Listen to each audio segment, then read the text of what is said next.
Hey everyone, and welcome to the 27th XCOM challenge run on this YouTube channel. Today we're playing with only the LW2 Shinobi class. We'll quickly cover the rules and then jump in to take a look at how these guys work. We're playing on Commander difficulty, we're playing on Honest Man so we only reload in the events of misclicks, glitches and other such nonsense. And the big one, we can only use the LW2 Shinobi class in combat. Now the Shinobis are reasonably similar to the vanilla Ranger class, which is weird because there's also a LW2 Ranger class which is totally different to the vanilla ones. But anyway, the Shinobis can use any of a shotgun, rifle or SMG as their primary weapon, and they use a sword as their secondary. Now they do have the slash attack for their sword, but it works a bit differently to the regular game. Mainly, it doesn't end the turn, so you can potentially use it twice. However, the trade-off is that you can only use it on adjacent targets, so no more running and then slashing all as one action. Now that sounds pretty bad, right? Well, in addition to the regular slash attack, they also have this other move called Flesh, I think. I had been pronouncing it Fletch. One website told me it's Fleck, but I think Flesh is more or less the correct pronunciation, so that's what I'm going to go with in this video. But the name aside, the way this thing works is a bit more like the traditional slash attack. We can use it while moving, but there's a bit of a neat mechanic that it actually does more damage the further away you are from the target. Well, kind of. I'll talk about that in a moment, but the main point is that it's effectively a more powerful version of the vanilla slash attack. So that's nice.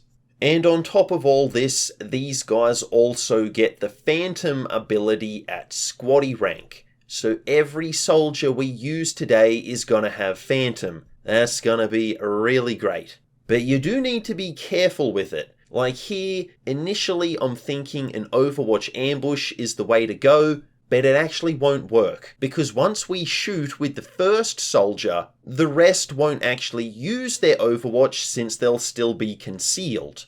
Now as for Gatecrasher, things seem to be going well with the first pod, but the second moves in on us and the captain one-shots Drifter. Now your boy is only bleeding out, so as long as we can complete the mission quickly, we should be fine. We move in for a flesh attack, and the 87% chance is a miss. I guess it's gonna be one of those runs.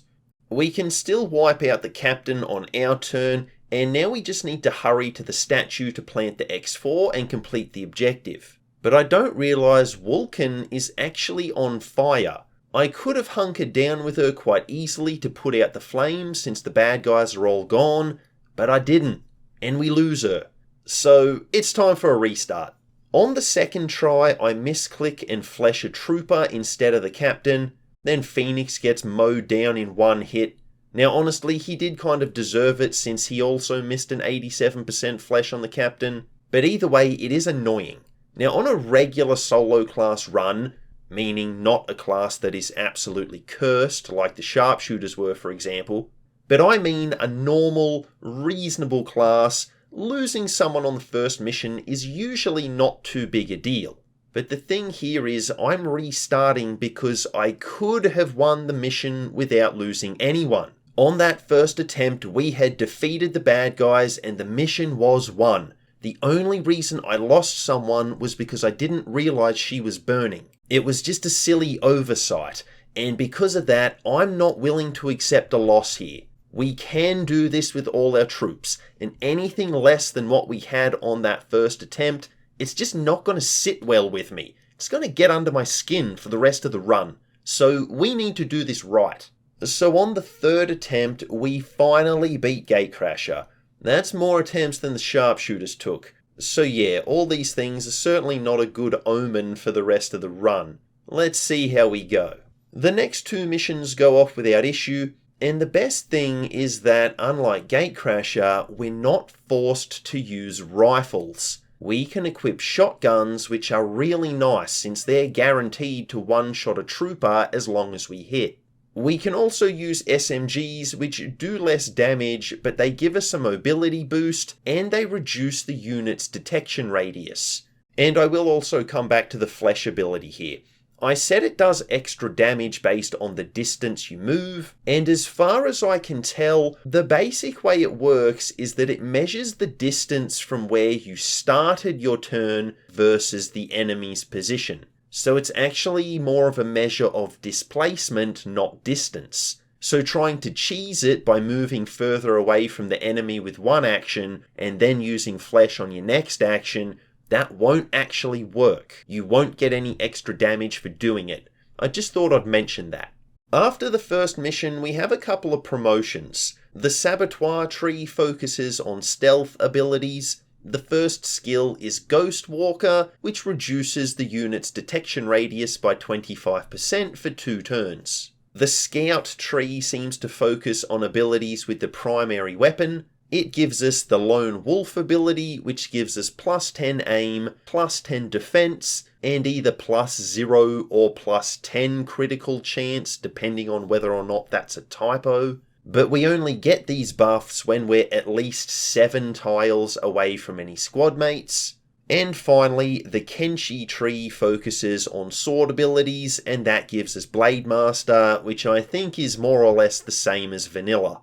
On the first council mission, we're only fighting Lost, so I used the strat I've used a few times before. We evac the VIP, and then once they're safe, we start farming XP by slaughtering legions of Lost.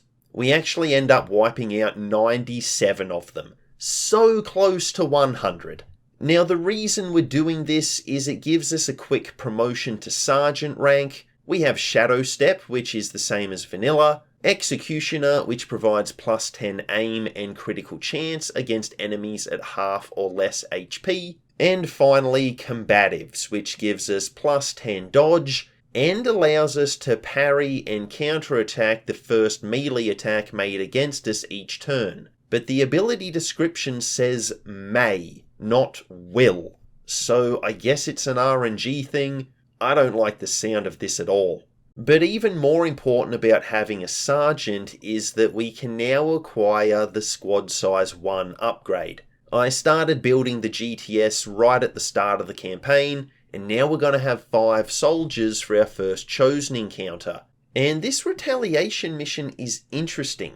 Since everyone has Phantom, we actually start the mission with concealment when we normally wouldn't. So we can sneak up on the enemies, plus the Chosen's not going to appear until we crack concealment with at least 1 soldier. So to an extent we can make things play out our way rather than the enemies, which is nice. Despite all these things working in our favour, there's one thing that's really not. The map is minuscule.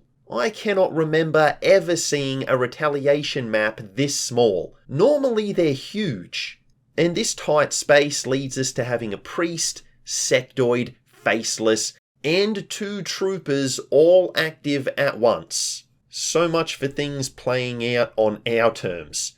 Now we're not able to dispatch the priest and the sectoid. The priest cooperates and goes for Holy Warrior on the sectoid. And meanwhile the sectoid itself misses with its attack. So we got really lucky here. This could have easily led to us losing a soldier or 2. Thankfully everybody's alive, at least for now. We have all our soldiers, and once we wipe out the priest, the sectoid goes down with him. I really wish the sectoid had raised a zombie, because then we could have had a 3-death chain with 1 attack. That would have been really cool. We'll have to settle for 2. I'll still take it. As for the Chosen, it's our boy the Warlock. His strengths are brutal and regeneration, which honestly aren't amazing. But despite that, I'm really not worried about this guy. Look at his weakness. Yeah, I think this guy's about to have a really bad day. As in, we're doing 9 damage with a melee attack through his armor. Brittle was a very bad weakness. For him, I mean. For us, it's brilliant. And not only do we win a flawless victory, Advent weren't able to take down a single civilian. I cannot remember the last time that's happened. I'm not sure that's ever happened.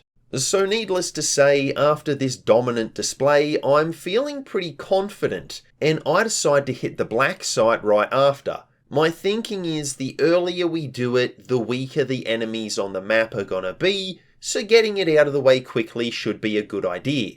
The first pod is a Lancer and Sectoid, and they're not a problem. We actually take them out with only 2 soldiers.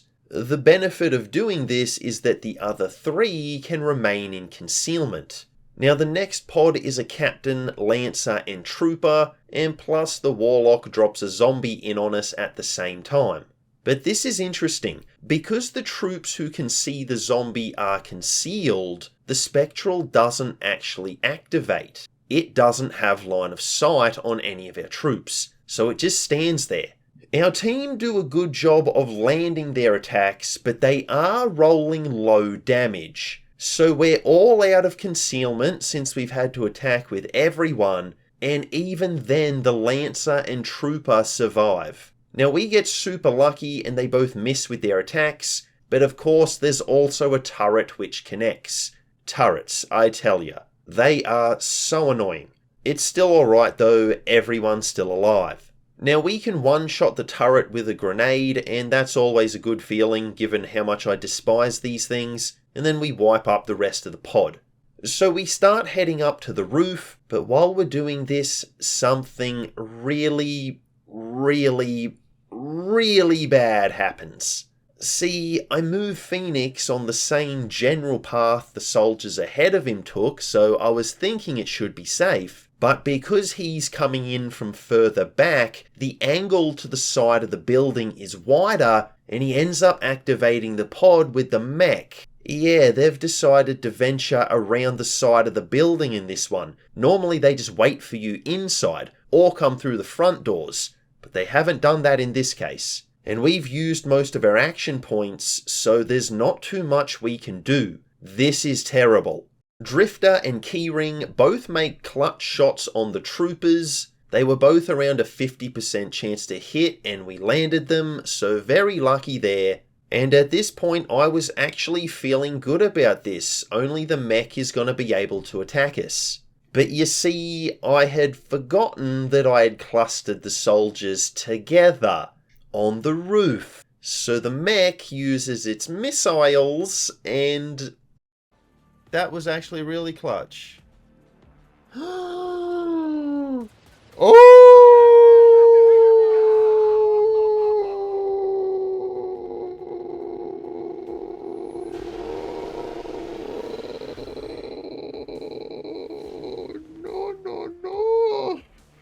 Absolutely brutal. The missiles on their own, the troops could have survived, but when you add in the fall damage, not so much. And even though Keyring is only bleeding out, Bobette was the one with the medikit and she's been Shadow Realmed. So there's no way we can get this guy out in 3 turns. So pretty much, he's gone. We cannot save him. It's up to the 3 remaining soldiers to get this mission done. And of those 3, one of them is on a single point of HP. So I'm not loving our chances, I gotta be honest with you. Now the Warlock has 2 zombies inside the base. I drop down with Drifter to murk the first one. I decide I'm gonna keep Void on the roof since he only has 1 HP. So instead I move Phoenix in to hit the second zombie. Now with Drifter I've used his shotgun. Phoenix is wielding a rifle, and even if that hits, it might only do 3 damage. So instead I opt to use his sword, and moving him this extra, like 2 tiles?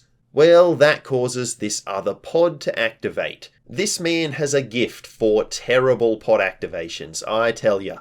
And the pod is pretty messed up. The sectoid is outside the building, but the Advent goons are inside. So some shenanigans going on there. And anyway, what follows is essentially a massacre. Void gets panicked while Phoenix and Drifter both go down to one-shot crits. So Void is the only one left, and since he's panicked, Advent immediately get another turn, and as you might expect, Void quickly goes down as well.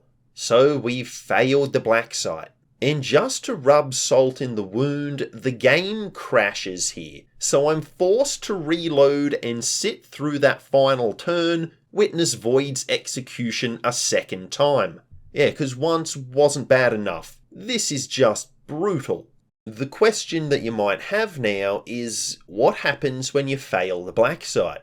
And the answer is, actually not much. It's thankfully not a campaign ender. We just return to the strategic layer like we would any regular mission that we failed, and we can continue the game. It's like nothing even happened, apart from having lost 5 of our soldiers, of course. And as far as the black site itself goes, well, it's still there, and we can do it again whenever we're ready. Like right now, for example.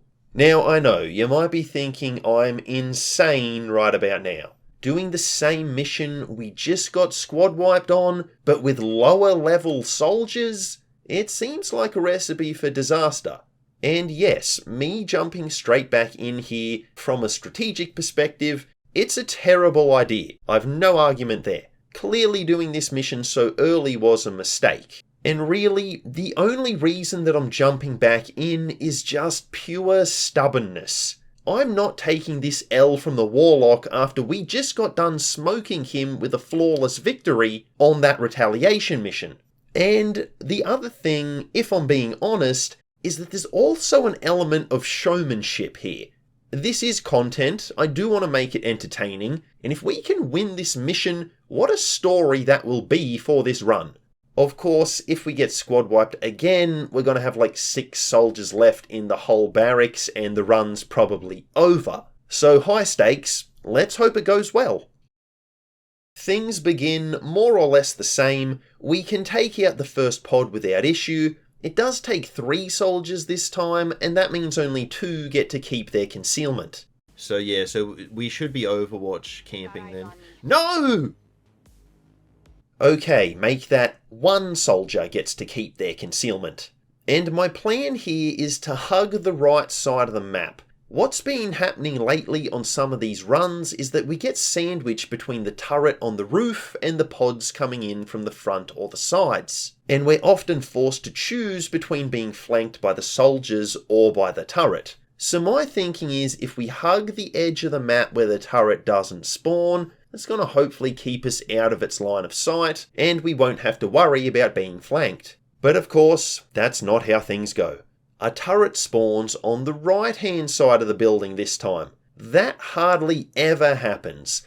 Now look at this utter garbage. We terminate the spectral zombie that Skullet Man summoned, and for some reason that causes the nearby pod of Advent troops to activate. Plot Armor, who is in concealment, is the only one with line of sight on that pod, so they shouldn't be activating, but they are. So that's just great. Now Polar Koala, she seems to be as over the nonsense as I am, and she just murks the captain with a huge one-shot. Or one slash, I guess. Either way, it was very nicely done. We are able to wipe out the remaining enemies, but we do have to attack with plot armor to do it, so now we have no concealment left. So we Overwatch creep forward, but of course when the pod activates, we miss almost all of our Overwatch shots, so it was pretty much pointless. And then when we try to engage the pod on our turn, a second pod, the one with the mech, activates as well. Of course the 2 pods are right on top of each other. Why wouldn't they be? We need the team to really step up here, otherwise this may be a second squad wipe in 2 missions. Ninja Kitty runs in and one-shots the Stun Lancer in beautiful fashion. Then a grenade not only shreds the mech, but it also destroys the wall that the troopers are hiding behind. This gives us access to them for a flesh. So Plot Armor runs in and he lands a tremendous max damage attack on the mech to finish it off. So the team is doing brilliantly here. They are well and truly keeping our hopes alive. Until it's Alpha's turn. Alpha completely misses an 87% flesh. I mean, we did get some good luck here, so a bit of bad luck is gonna come around eventually. Guess I shouldn't complain too much. But what really annoys me is that the trooper that Alpha failed to hit, well, it lands a one-shot crit on plot armor. He's bleeding out and we have no medikit to save him. And what could be a bigger "that's XCOM baby" moment than this? Imagine being plot armor here. You come in at the 11th hour when all seems lost, and like an anime superhero, you land the fatal blow, taking down the most powerful enemy. You are a true hero, keeping the run alive, and then seconds later you get ganked by a random basic soldier because the guy next to you is a complete idiot. This game is a cruel mistress, no doubt about it. Now on the way out, we do engage the Warlock. He still has his brittle weakness, so he's not too much of a problem. And Alpha is carrying plot armor out, but we're just too far from the evac zone. He can't make it in time, and for the second time lately, plot armor does not live up to his namesake. So while we've lost one trooper, the mission is still a victory. And losing someone certainly isn't great, but it's better than losing all the soldiers, so the second attempt was a definite improvement over the first. The next encounter I want to look at is this council mission. For those of you who have seen the WotC sharpshooter video, this is that council mission where we did our best Suicide Squad impression. Our version was the Clown Squad. And do you remember Worst Nightmare here, and how she was on that mission last time? Well, she's on this one again. In the previous video, we were helpless here. It was a slaughter. But for this one, we've upgraded our swords and primary weapons to level 2, plus we've obtained the breakthrough research for +1 damage to our mag weapons. Our shotguns are doing 7 to 9 damage. And for right now, I've pretty much given up on the rifles. Our squad composition is 4 shotguns and 1 SMG for the movement and concealment bonuses. I think the extra damage the shotguns provide is just going to be more helpful than rifles at this point in time. Anyway, as you can see, this mission is a beatdown. And even once the reinforcements start dropping in, the team is just overwatching them to pieces instantly. It is wild how well we are doing here. Now often this mission can be a bit of a wall. If your troops, your gear, or your strats are suboptimal in a run, this mission is quite likely going to punish you for it and reveal those weaknesses. So the fact we stomp this one into the dirt makes me feel pretty confident. I'll try not to get too confident though, lest we face another squad wipe. As we deploy on the next retaliation mission, things are mostly going well, but I did have a concern as the mission began. I'll let Past Drifter describe it. This is actually kind of disturbing that we're still in level 1 armor. That's probably not ideal, so nobody gets shot, or stabbed, or set on fire, or blown up. Now that we're facing mutons, the enemies are certainly getting stronger, and with tier 1 armor, there's a good chance any attack that hits could easily one-shot us. And you can probably guess where I'm going with this. Once we're on the UFO rooftop, the pods all start charging in at once. I send Darkhawk in to take out a Lancer, which he does thanks to a big crit. But on the alien's turn, another Lancer one-shots him. I knew there was a good chance he wasn't going to make it when I sent him onto the front line like that, but he was a low-level soldier, so losing him isn't the end of the world, and I thought taking out a stun lancer was worth it. Now we did still win the mission, but it's a shame we didn't have plated armor. Darkhawk likely would have survived if we did. But anyway, Ninja Kitty here has reached lieutenant level. We have Covert, which reduces the enemy's detection radius against the unit by 25%. Hard Target, which gives us +3 dodge per enemy the unit can see, up to a maximum of 30. And Cutthroat, which causes our melee attacks against biological units to ignore armor, have +15 critical chance and +2 critical damage. Covert and Cutthroat both seem pretty good. And then very shortly after that, she becomes a captain from a Covert Op promotion. We have Shadow Strike, which I think is the same as Vanilla. low profile, which makes half cover count as full cover, and Blade Storm, which is also the same as vanilla. We're getting to the good stuff now. On our next supply raid, we Skulljack an Advent Captain to bring in our first Codex. Now it does survive to its turn, but I'm not too worried as it should just go for a Psionic Bomb. We'll still have our swords that we can use to attack, so having our guns jammed shouldn't be too much of a problem. But what happens here is a bit weird. The floor collapses from under the Codex, so it falls out of our line of sight. Now once we move in to regain line of sight, sure enough, it's lost 2 HP from the fall damage. But even though it's lost health, it hasn't actually cloned. So I'm not sure what's going on here. Do these things only clone if we have line of sight on them? I don't know, but I thought this was interesting. Anyway, we murk it and we move on to the next pod. No issues here. The next one is a Muton and 2 Sectoids. I prioritise the Muton since it's the most dangerous and we can take it out easily enough. We then move in with the Pyrotechnic for a flesh, but our spiky-haired boy here fails the 85% chance. Initially, I wasn't too worried about it, but the Sectoids are super aggressive here. They throw their own safety out the window and they just rush in to get the flank. Like this is going to leave them totally exposed on the next turn, but they do not care. And we do have plated armor by now, but that's only going to allow us to tank 1 shot from these guys, not 2. So we lose Pyrotechnic. And honestly, I don't feel bad. He could have easily lived if he had just made that 85% attack, and he was only a squatty, so losing him isn't too big of an issue. He was low level. Whatever, we win the mission despite the setback. And I'm highlighting here the soldier losses, but we've also had plenty of missions that were either flawless or we just took minor injuries. Overall, things are going quite well. However, that is about to change, because on this guerrilla op, we have this stupid train map. This thing is always a pain. It's a really long way to the objective you have to hack, but the map also seems to be quite skinny. So it usually ends up that all the pods get funneled towards you and you're probably going to be dealing with multiple at once. Plus, there's a train on one side and buildings on the other, so there's plenty of verticality which can make it easy for pods to hide behind structures and then either patrol into you or have you stumble into them when you're not ready.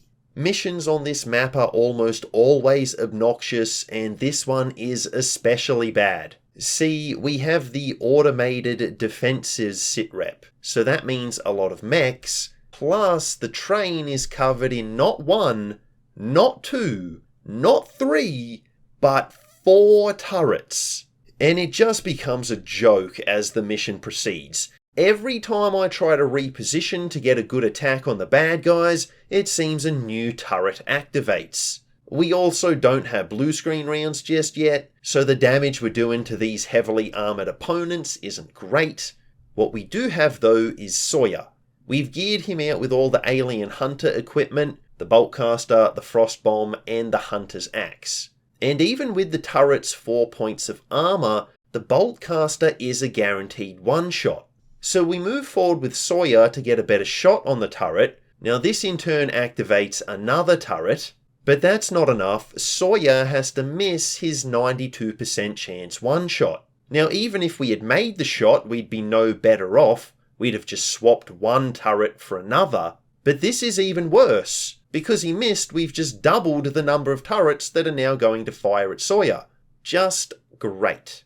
Now, as the mission proceeds, we end up with 2 pods that were both clustered around the objective, activating in quick succession. And I do something really stupid here. For some reason, I thought Sawyer would be able to both use his grenade and a flash attack in the same turn. Now, obviously, this is complete nonsense. I'm going to blame a combination of panic and frustration at the garbage RNG we're getting. This really threw me off and I was not playing well.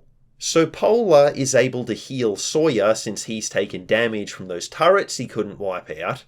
And of course this leads to Polar getting blasted into the Shadow Realm.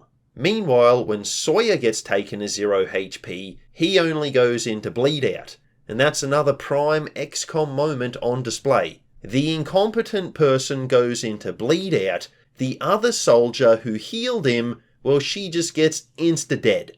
Just brutal. And while this is happening, Potemkin also gets sent into bleed out. And here, even though we've still got a mech, Codex, and the Codex clone alive, I decide we're going to ignore them and we're going to rush in with Jane Kelly and just get to the objective. The dark event is Dark Tower, which, with the amount of soldiers we're losing, extra will loss could hurt us really badly. So even if all these guys go down in flames, I at least want to stop the dark event. Now, because I'm not focusing on the enemies, this leaves more of them to attack, and it ends up with Jojo getting taken out as well. And no bleed out for him, he's just gone. So that leaves only Duncakes and Kelly standing. But our dynamic duo is able to finish the mission just in time to save Sawyer and Potemkin. As in, if we had gone to the next turn, just one more, we were losing both of those guys. So yeah, victory was achieved, but it came at a high price. We've lost 2 soldiers, we came really close to losing 4, so it could have been worse, but it still wasn't great. Then the game glitches, and even though we've made contact with this region, we can't actually go there.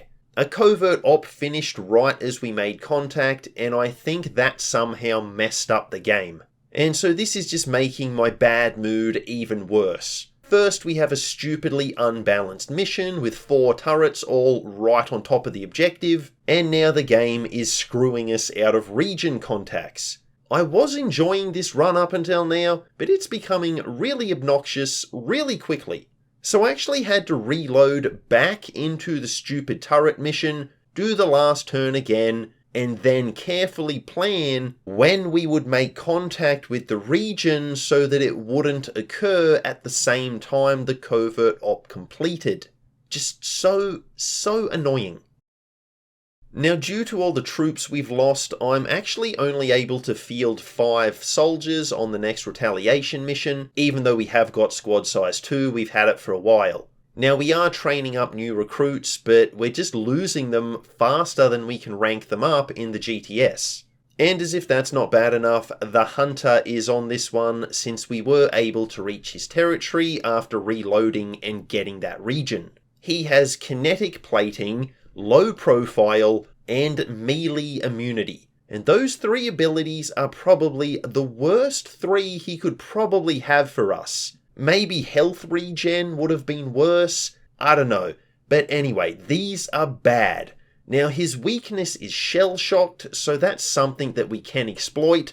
Now we end up with this berserker right in our face, with the Hunter activating at the same time and lobbing a stun grenade at us. Definitely not ideal. Now we're able to rescue our stunned troops and wipe out the berserker, and Alpha actually does decent damage on the Hunter with a grenade too. We've had plasma grenades for a while by now, and that's certainly helping us here. It's not enough though. The Hunter is alive and he sends our boy Duncakes into bleed out with a one-shot. Now Duncakes has been a pretty reliable soldier over the last couple of runs, so let's keep him alive if we can. We do have a medikit, but Nightmare is the one holding it, and she's still disoriented from the Hunter's grenade, so Duncakes is going to have to wait a little bit. Alpha is the only one who can make it onto the roof with the Hunter, so we move him up and he lands a big crit for good damage. Keep in mind he's using an SMG too, so 10 damage there is really good. The Hunter summons in some troopers and fires back at Alpha, but he thankfully misses. And that miss was more clutch than you may think. On our next turn, Nightmare can finally stabilise Duncakes, so now we're not under any time limits to finish this mission, we can take as long as we need. The rest of the squad engages the lesser enemies, while Alpha continues his engagement with the Hunter on the roof. It's essentially a 1v1 at this point. Now Alpha scores another big crit, this time he inflicts 9 damage. This guy has come a long way from getting plot armor killed a few missions ago. So the Hunter decides to bail, he returns to ground level and he fires a glass cannon. Now he hits, but it doesn't cause bleeding, so she's okay. I thought his rifle always caused bleeding, but apparently not. Now I want to finish the hunter off with Alpha, but he's out of ammo, so he cannot both reload and then regain line of sight. It's a shame, I think he earned this kill, but oh well, we'll just have to use Meme instead, he can have the honours. And the hunter goes down without too much issue. However, after that happens, a Faceless then spawns on the second story of the building. Now I don't mean the roof where Alpha is, there's actually a second floor inside the building, and none of the team have line of sight. Now this could have been a big problem, but remember that shot the hunter took at Alpha and missed? It actually did environmental damage and it destroyed part of the roof. So Alpha now has a perfect manhole that he can drop down and hit that Faceless. This is just beautiful. The hunter is actually helping us out here. Alpha moves in, he comes face to face with the monstrosity, and this thing doesn't have melee immunity. That means we can use our sword, and Alpha can miss a 95% attack. Yep, there's the guy who got plot armor killed. He's back. I tell ya, this guy Alpha, he is amazing with his gun, but absolutely useless with his sword. I need to remember this going forward. Now all isn't lost. Nightmare has a grenade so we can blow up the floor and bring the Faceless down to ground level. From here, Glass Cannon can move in and miss an 87% chance with her sword. What is wrong with these people? Anyway, the Faceless hits her and sends her into bleed out, and I honestly wouldn't have cared if it finished her off. That would have been an end that was well and truly deserved. So as the turn ticks over, the floor continues crumbling and Alpha falls down right next to the Faceless. His slash chance is still 95%, so I opt to just reload his gun and we'll just take the 100% shot with the SMG. I think that's going to be a lot safer. So the day is won, and despite some of our troops' best efforts to the contrary, we didn't actually lose anyone. Cool, I guess. Man, this was annoying. And you know what's not cool? This next mission takes an hour. We've still only got 5 combat-ready troops, and 2 of them are squaddies. Now I have a mod that tells me if a move I'm about to make will break concealment. And here, the mod seems to malfunction. It gives me no indication that Meme's concealment will be blown, but sure enough, he smashes through a window and the concealment is gone. Fantastic. I really should have reloaded here, and if I knew at the time what was about to go down, I would have. But in truth, at the time, I wasn't sure if I just missed the notification or not, so I didn't want to reload illegitimately. But looking at the footage back, this one was not on me. The mod just didn't work in this instance. Now, because Meme has lost concealment, the assassin arrives. Yeah, we've reached her territory too. Now, she has General, Watchful, and Shadow Step. And honestly, why is General even a strength? Just lets her summon in regular troopers, which all the Chosen can do before they level up anyway. I mean, I think General lets her summon in more, but it's like your strength is an ability that everyone already has anyway. Whatever. Her weakness is Bewildered. Now the good news is that due to Phantom, the rest of the squad is still concealed, so we can grab the VIP with Meme, and the rest of the team can stay undercover. Undercover. I really need to play Phantom Doctrine on this channel one day, but right now we're playing XCOM, and the Lost are also here, and they're actually doing a great job at revealing the assassin's position so that she cannot stay concealed, and I think that's preventing her from attacking us. So thanks Lost Bros, I appreciate that. Of course, one of them then blunders into us and blows our concealment on all except for one of our soldiers. So I spoke too soon. The Lost are hot garbage. They are not our bros. The basic strat is to clear out the second floor that we're occupying, cut off the ladders leading up, and then let the Lost and Advent fight it out amongst themselves on the ground below. But that's not how things play out. The main problem is there's just not enough Lost spawning in, which is a weird thing to say. So we're going to have to deal with Advent. I move down to the ground with Kaz to use a grenade, and here I actually activate DJ, who is an extra soldier on this mission, just like Kaz was in the last run, ironically. And this is what I was talking about in that sharpshooters video. Here, we genuinely want to occupy the tile next to DJ because it's the best position for Kaz to take. An unintended side effect of that is that we activate DJ, of course. So sometimes activating these soldiers of a different class is unavoidable. The main thing is that we don't use them in combat, so I end up just moving DJ into cover and hunkering down. If his defense is higher than the other soldiers, Advent should ignore him. Should. So we are able to get more Lost swarming the area, but it honestly doesn't help. The shield bearer blasts a couple of them, but then it turns its attention to us. And also, just like on the previous run, it's a one-shot crit from a shield bearer. There goes Penguins. Now he was carrying our bolt caster and our one and only mimic beacon. We didn't even get to use the beacon either. This is really bad. But let's not panic yet. We can get revenge on that shield bearer. We can do a slash attack with Alpha. And the hit chance is 85%. Oh dear. And do I even need to say anything? Of course he misses. What else was he gonna do? Fortunately, we have Nightmare who can Shadow Realm the shield bearer. Then I move forward with Kaz, and just look at this. He's clearly behind Meme by quite a few tiles. Yet he somehow manages to activate this pod down the road that Meme didn't.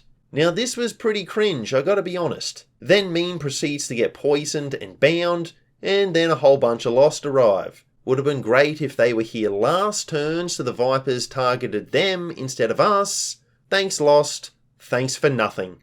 We take out the Vipers, but the Archon is another story. After landing Blazing Pinions, it returns to ground level and it actually targets DJ. And this was not intentional. I was deliberately trying to keep DJ out of the fight since I didn't want to use him as a meat shield. But I can't control what the enemy does, so whatever, thanks for your service DJ. Now we're not able to finish the Archon off, but we do score a lucky stun with a sword attack. I think that's a 25% chance, so it's not going to be doing anything to us next turn. Then the assassin finally activates and she calls in some troopers. Just when we were about to be done with Advent, we just had to finish this Archon, and then all the enemies were finally dealt with. She brings in more. Great. Now I was planning to use Nightmare's medikit to heal Meme of his poison next turn, but the assassin dazes her with the katana, so that's not going to happen. Think I need to give someone else that medikit. And the battle that is about to take place is simply absurd. See, the smart thing to do would be to start running to the evac zone at this point, just get out as many troops as we can. But I've had to wait so long for that mimic beacon, and I don't want to leave it behind. So we need to evac Penguin's corpse with us, and I only want to do that when it's safe to do so. That means not having any Advent or Olympic sprinter assassin to mess us up as we run away. So we're sticking in, we're going to see this fight through, one way or the other. The VIP, however, I do start to make a beeline for the evac zone, and I didn't realise this, but the VIP can actually activate those extra soldiers who are on the map. So that's an interesting piece of information. Now just like DJ, we're not going to use Metla here in combat. Our team gets split up, which is usually a bad thing, and here it's also a bad thing. Alpha and Nightmare are mopping up the Lost who have reached our lines. Meanwhile, Kaz and Meme have pursued the assassin into an alleyway behind the building. Out on the street, the Advent troopers are fighting the Lost, and Metla is passively watching the whole thing go down. The assassin disappears into the building above. Now we continue chasing her, but this leads to Meme taking a katana shot. She then runs into the store next door and goes on Overwatch. Now normally that would be bad, but in this case the Lost just eat the Overwatch on our behalf, so it's no big deal. But what is a big deal is that she's too far away from us to be able to attack. Even flesh is no good since we don't have line of sight on her. So instead we begin moving in on her position, and I'm trying to come at her from different sides to try and box her in. Now she uses Harbour Wave on some Lost on her turn, which I'm fine with, that's not going to bother us. And as all this is going on, the Lost and Troopers are still fighting amongst each other, but I think Metla has been caught in the crossfire, so he's in the Shadow Realm by now. Now Kaz can inflict some more damage on the assassin, but the rest of the team only continues moving up. And the whole problem with moving up is that once we get close enough to attack the assassin, well, she's close enough to attack us. And this leads to Nightmare taking big damage. Plus, one of the troopers has worked its way over to us. And he's brought some Lost with him, so all of this is just wonderful. Now, I was afraid the Lost were going to finish Nightmare off, but thankfully they don't attack. We mop them up, as well as the trooper, and then after that Meme is able to drop down from the second story, and he can just get line of sight on the assassin, like one tile away. Now there's some Lost engaging her, Meme targets them first so they don't attack him on the next turn, and then we're ready. As long as we can land this 96% melee attack, we can finally take the assassin down. And this man Meme, he ain't no alpha or glass cannon. He lands that attack, and after a truly ridiculous battle, the assassin goes down. And as great as this is, there's a problem. There's actually another Lost in the hallway, and our boy Meme, he's down to 1 HP. So if this thing attacks him and it hits, he's a goner. But we get very, very lucky and it doesn't land its attack. In fact, it doesn't even try to attack. It just stands there and wastes its turn. Okay? I have no idea why this happened, but I am definitely taking it. Now that the area is relatively safe, we can go back and Nightmare can grab Penguin's corpse, then we can begin to regroup. We begin heading to the evac, and you'd think it would be easy, right? But it's actually not. See, one Advent trooper is still out there. He decided to move right on top of the evac zone, and he's still fighting Lost. Now, because he's there, we need to make sure we are in cover, preferably full cover. If we didn't have to worry about this guy shooting at us, we could just sprint straight to safety, and it would be really easy. But instead, we have to creep very slowly into this building to use as cover. And of course, going slowly on a Lost mission means that more Lost are going to keep spawning in. And since Nightmare is carrying a corpse, we only have 3 soldiers who can attack. So it ends up taking seemingly an eternity, but we do make it to the evac safely. And once we're there, I try for a 65% shot on the trooper with Kaz. I just want to punish him for how obnoxious he's been. But of course, we miss, so the trooper gets to survive. What an anticlimactic finish to a pretty epic mission. But you know how it goes. That's XCOM, baby. The good news is that Alpha has reached major rank. We have Hunter's Instincts, which gives us +2 damage against flanked enemies. Evasive, which gives 100 dodge for the first attack made against the unit in the mission, and Reaper, which is the same as Vanilla, I think. Now the avatar progress is full, and I haven't actually unlocked any more story missions to reduce it. So the only option is an alien facility, and that means we're going to have to take on an alien ruler. And the problem here is the Vigilance Dark event has triggered. That's the one where the enemy detection radius is doubled. It's a really obnoxious counter to our whole squad having Phantom, and it leads to Sawyer losing concealment before I'm ready, and long story short, we end up having to use the meme beacon on the very first pod. And before we're even finished dealing with that pod, a second one comes running in, and both of these pods contain mutons which render our melee attacks pretty much useless. We are able to wipe out the mutons, and I even have an attack left with Ren, but I decide just to Overwatch instead. The only enemy left is an Archon, and it should just go for Blazing Pinions. If we damage it and cause it to frenzy, then it'll probably attack us directly, and with Blazing Pinions we have a turn to get out of the way and avoid damage, so that's what I would prefer it to do. Sadly, we missed too many shots and we cannot finish the Archon while it's in the air on the next turn, so it ends up landing a melee on Sawyer, and the Viper King activates at the same time. And the big problem with the King is that our soldiers best equipped to deal with him, the ones with the axe, the frostbomb, the boltcaster, they're all way too far away. The two pods swarmed us from opposite sides, and this has left our troops really spread out. We haven't had the chance to regroup, and now some of our soldiers are face to face with the Viper King, while others are just too far away to help. It's kind of the worst case scenario we could have with activating this guy.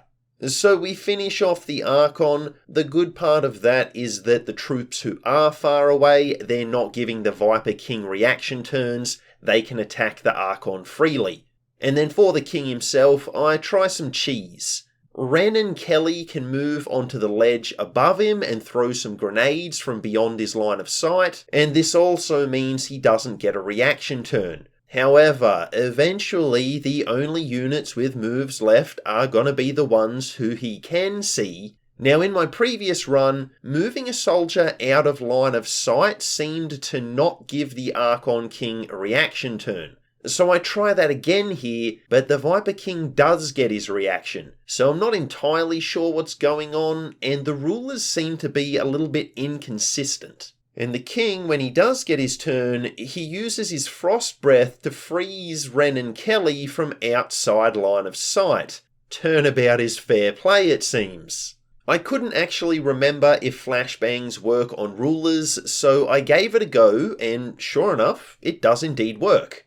Now this causes the King to spend his reaction turn moving instead of attacking. I guess most of his abilities are unusable due to the disorientation. Now after one more attack he decides to bounce. The guys with the alien hunter weapons are still just too far away, so there's not really anything we can do to stop him from fleeing. This was really frustrating. If we had been able to attack him with the whole squad in position, I have no doubt we could have defeated him. But alas, XCOM is gonna XCOM, and the RNG just didn't work out for us on this one.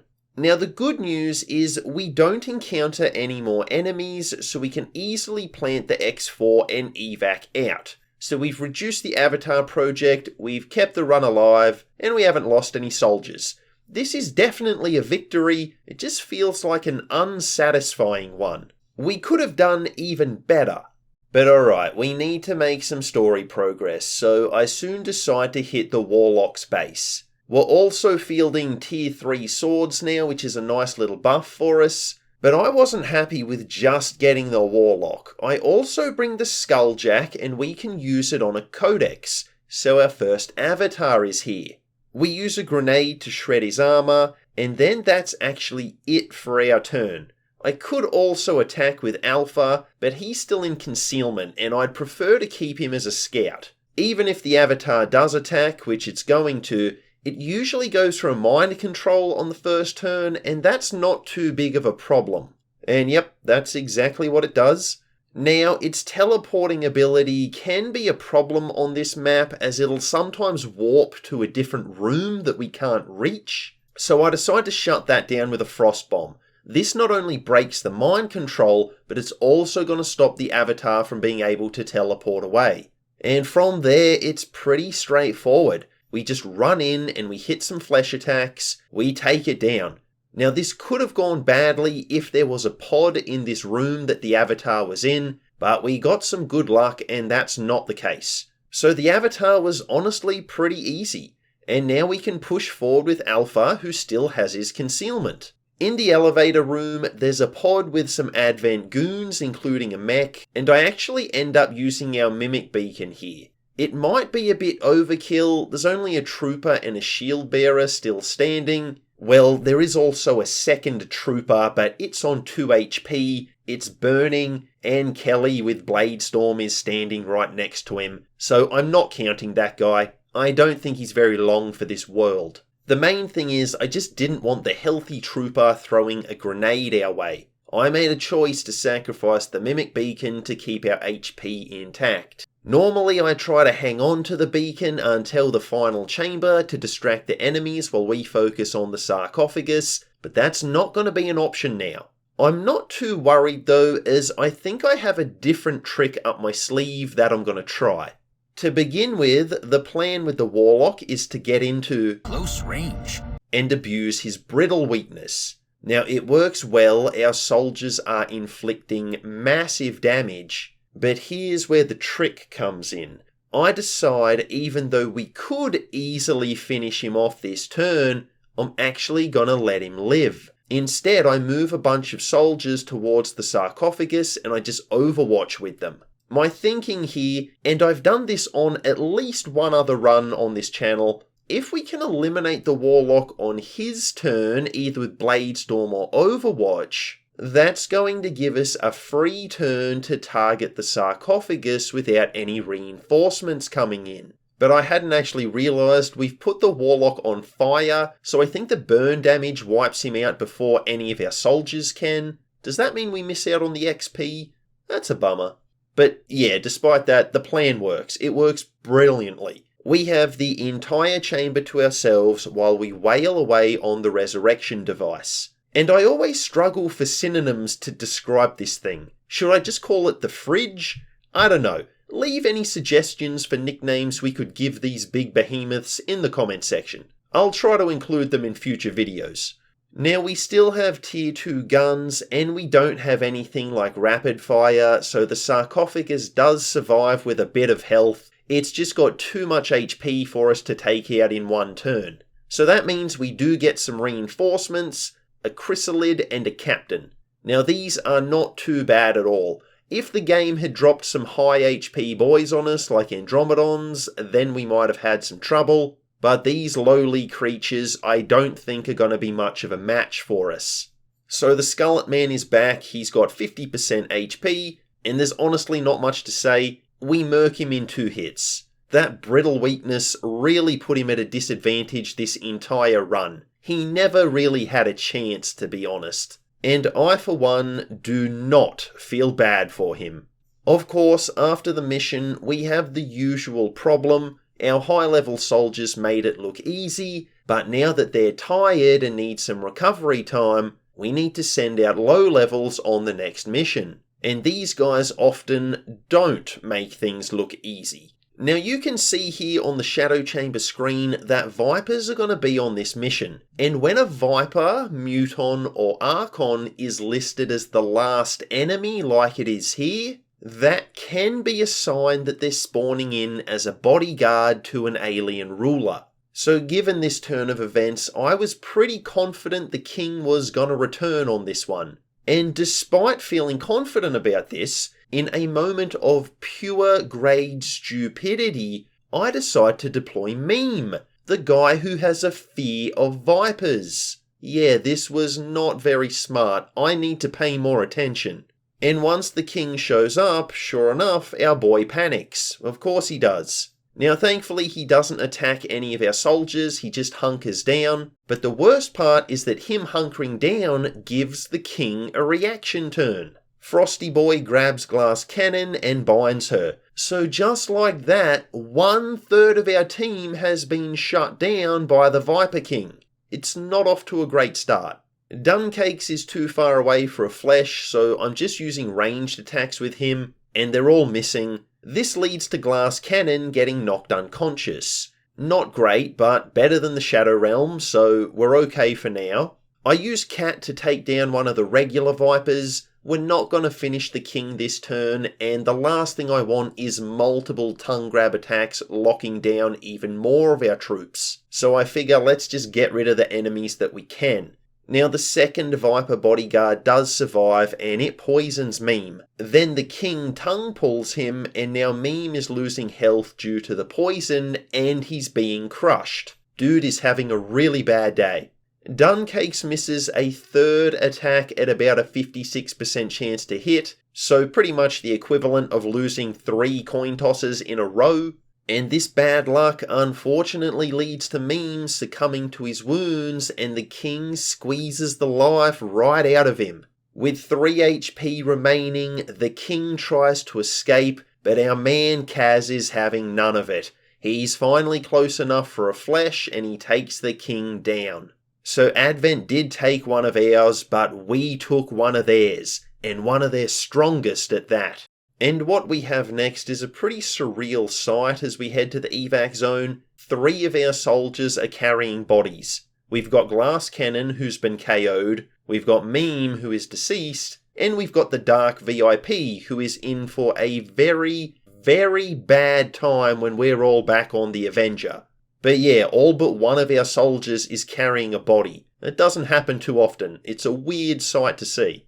Now we've dealt with all the enemies, so we should be safe, at least until we get some reinforcements dropping in, and of course, one of them is a heavy mech that goes on instant Overwatch.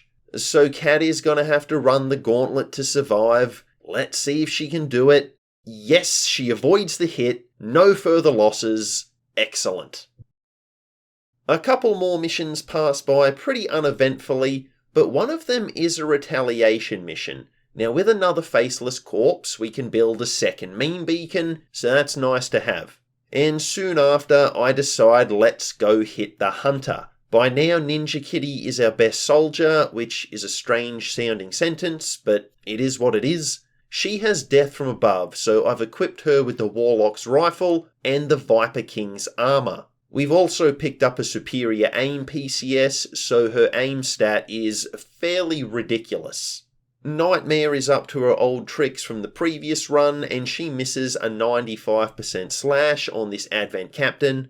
Now in theory, she could finish the Captain with Blade Storm on the enemy turn, but if she can't even land a regular slash, I'm not trusting a reaction attack. I think they have lower accuracy. So I end up just using the meme beacon prematurely again, but at least this time we have two of them, so hopefully we can hold on to the second one until we're in the final chamber. Once these bad guys are disposed of, we try heading into the next room. But before we can get through the door, a pod comes up from behind us, and there's 3 mutons. This game is being really generous with the mutons this run, and it's making things more difficult than they need to be. We wipe out 2 of the big boys, and I repeat the same trick on the Archon. We deliberately avoid damaging it to bait the blazing pinions. Now the 3rd muton though, I actually don't have an answer for. We could use the second Mimic Beacon, but I'd really rather not do that. The Hunter doesn't have a brittle weakness for us to exploit, so I'm expecting him to be a tougher fight than the Warlock. I think we're going to need that meme beacon. So instead, here I opt to do nothing. We're just going to let the muton have its turn and pray to RNG that it doesn't mess us up too badly. I think all our units are out of melee range, so hopefully it's not going to do that. Let's just see. The muton runs to the side and goes on Overwatch. Cool, the plan worked. And obviously I'm happy that it worked, but this was such a risky play, even for me. I was so nervous this guy was going to punish us, but instead he totally wastes his turn. A huge gamble, but it paid off.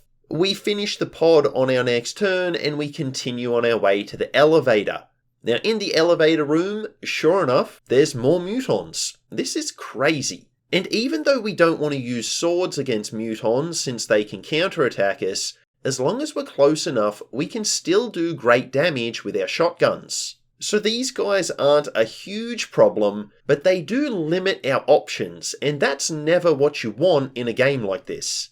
So we reach the final chamber, and we do still have the second Mimic Beacon. However, we have lost concealment with all our troops this time. The pods have been a bit more challenging, so we couldn't leave anyone in reserve, and that means we're not able to scout the area. So I'd really like the bad guys in here to patrol into us so we can overwatch them. We want to keep our distance since getting in too close may activate the hunter before we're ready. The bad guys, however, are simply not cooperating, so I end up just having to push forward. It's only a Codex and Sectoid though, so nothing to be overly worried about. And I actually play so cautiously that the Sectoid survives. Instead of running in to get the flank, we're hanging back and we're taking shots through this thing's full cover. And of course, shots through full cover, they don't usually end too well.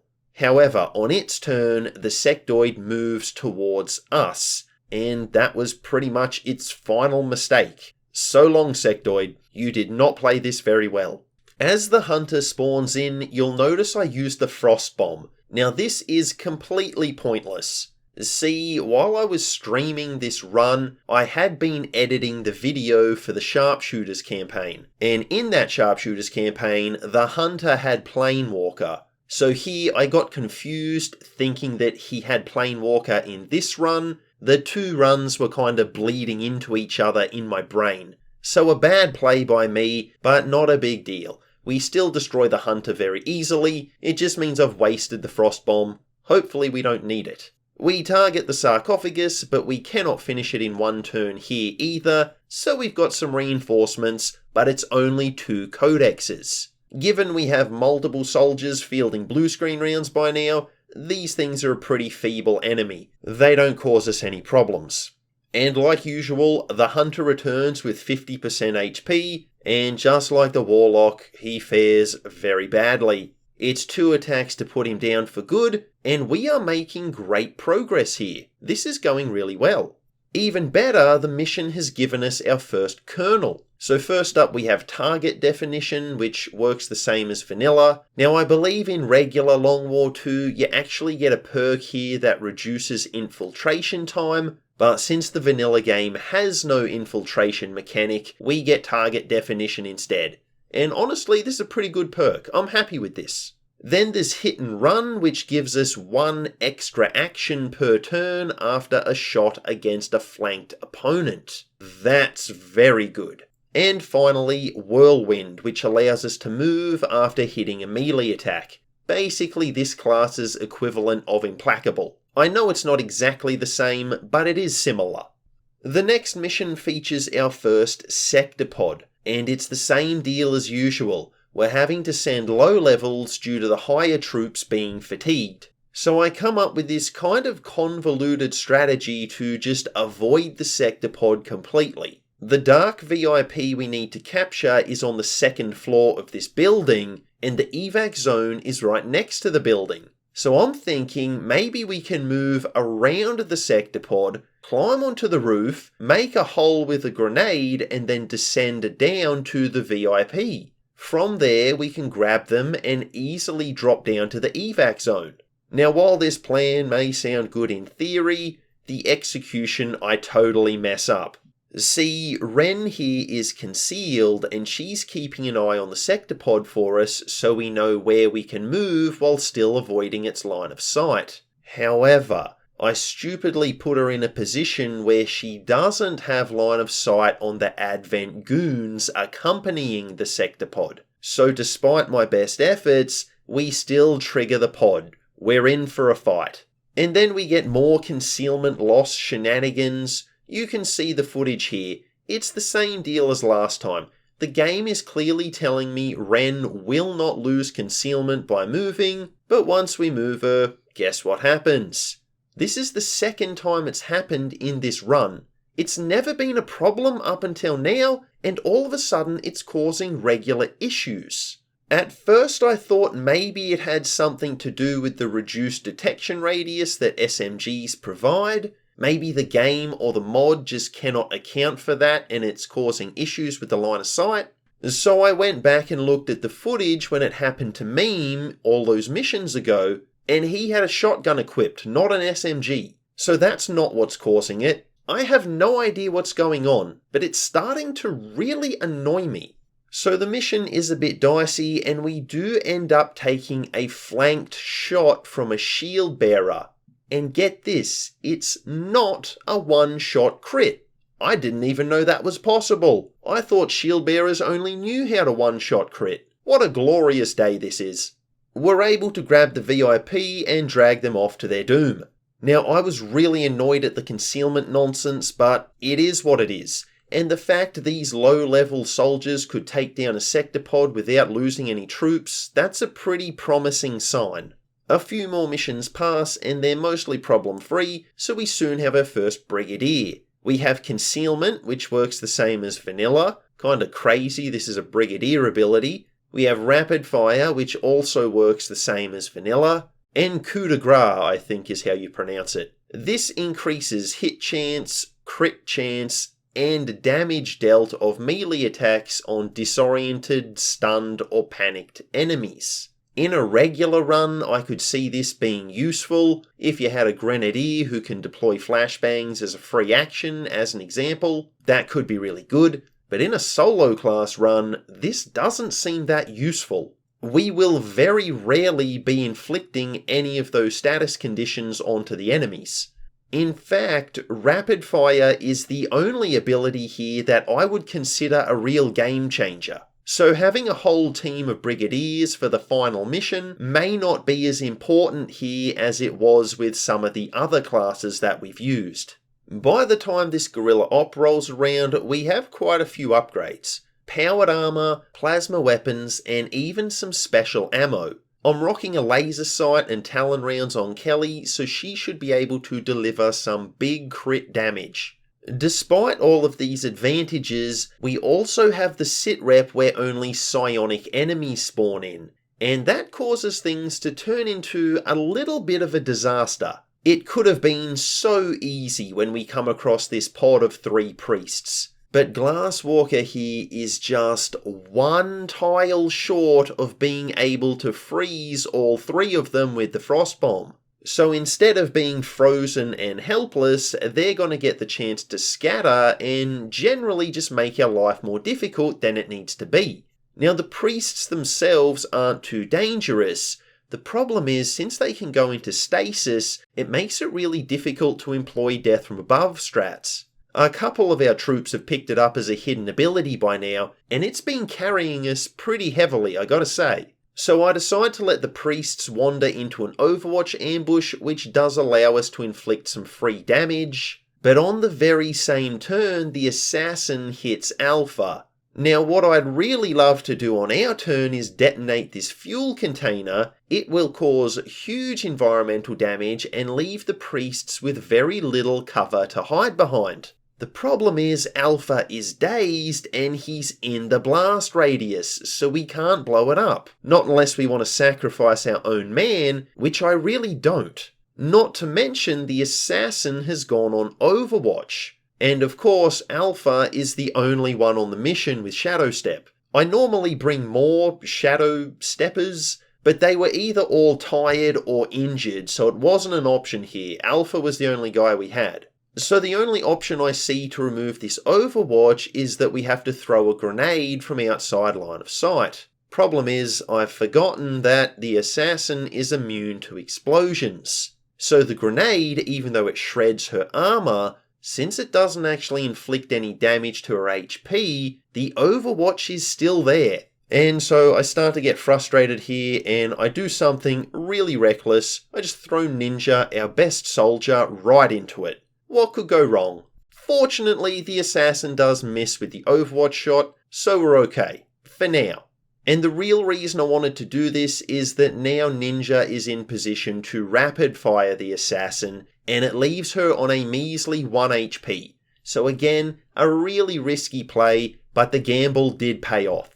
So I run in with Brittle for a melee attack, and we easily finish the Dreadlock Lady off, but in the process we activate a Gatekeeper.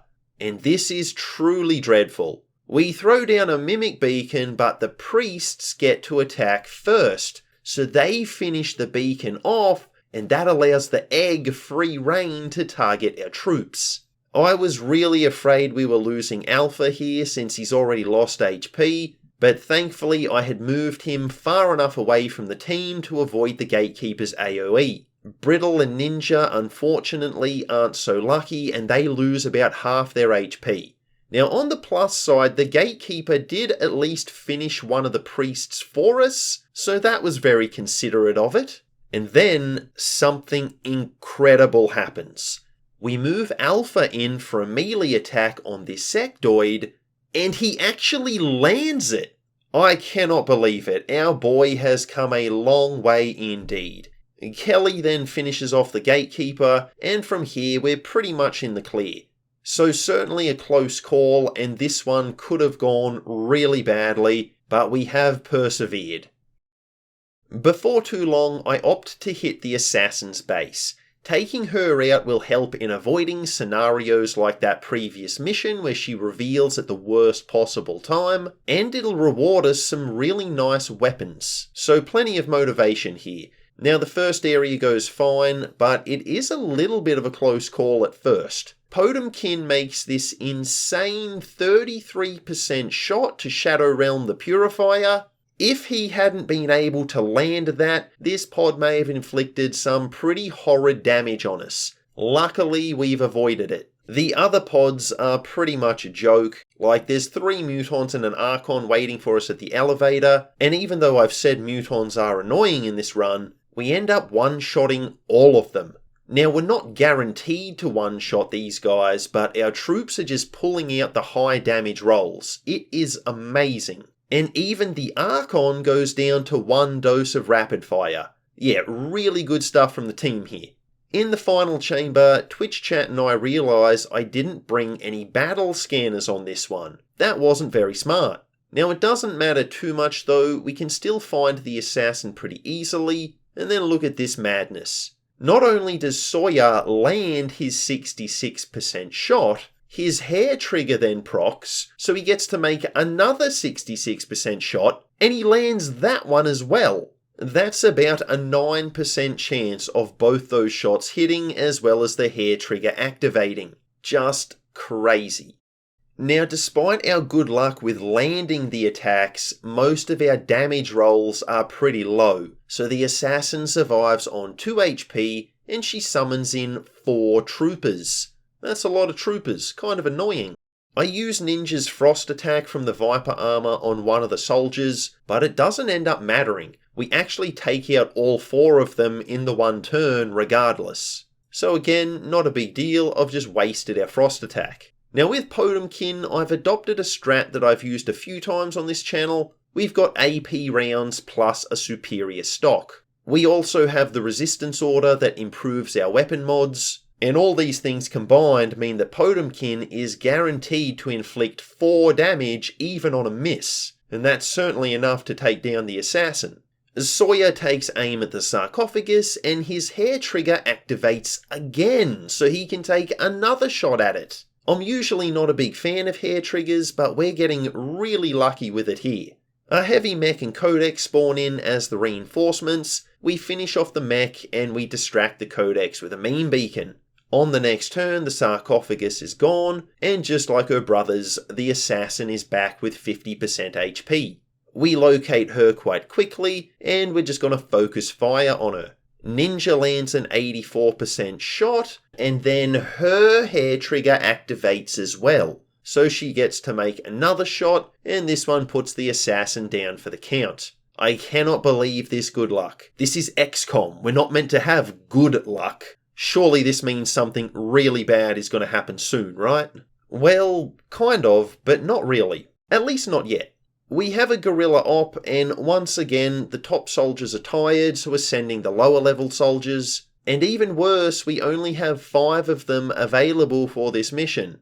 Now when the sector pod arrives, I decide we're just going to eliminate the field commander and then evac out. The reward for the mission is a soldier who we can't use anyway since they're not a shinobi. So even though the game counts this mission as a failure, I actually don't. We stopped the dark event, none of our low-level soldiers got wasted. Yeah, I'm fine with this outcome. So let's push our luck a little bit further, shall we? We have this council mission, our barracks is still too depleted to give it a real attempt, and this is a mission where, unlike that last guerrilla op, we can't just call an evac zone right next to us and bounce if things get dicey. We have to make it to the set evac zone. So I decide to send a single soldier, Hoffman. If we skip the mission, the avatar progress is going to spike, so we need to attempt it. And this way, if Hoffman does get wasted, which, let's be real, she's definitely going to be, at least we only lose 1 low-level soldier instead of a whole squad's worth. I've also made sure to not give her any equipment that we can't easily get more of, because we're probably not going to get it back. And she also does have an SMG and the Ghost Walker ability. These things are going to reduce her detection radius, so maybe she'll survive? Yeah, okay, so we need to bounce. Oh no!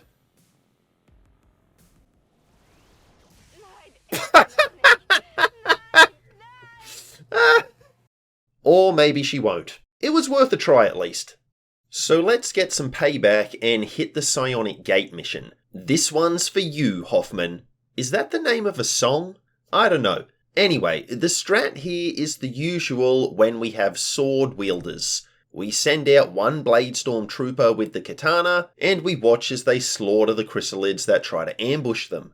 In this particular instance, we're using Worst Nightmare as the sacrifice, the volunteer.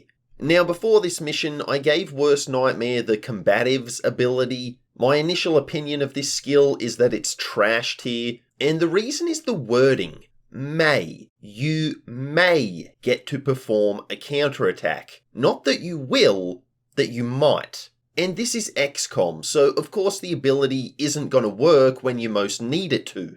Now according to the Long War 2 wiki, it's a 90% chance to proc on the first melee attack you get hit with on the turn. And yeah, even 90%, that just sounds way too unreliable to be worth taking.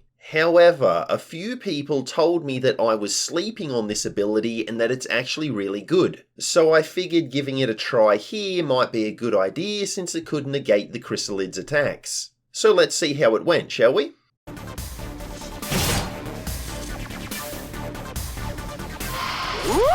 Ich liebe meine Rüstung. Im Boden.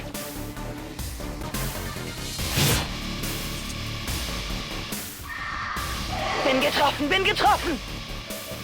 Yeah, it does nothing. Just as I predicted. And I'm sure someone is going to tell me that I'm using the ability wrong, or it doesn't work on chrysalids, or some other cop-out, but this ability is simply garbage, and nothing is going to change my mind.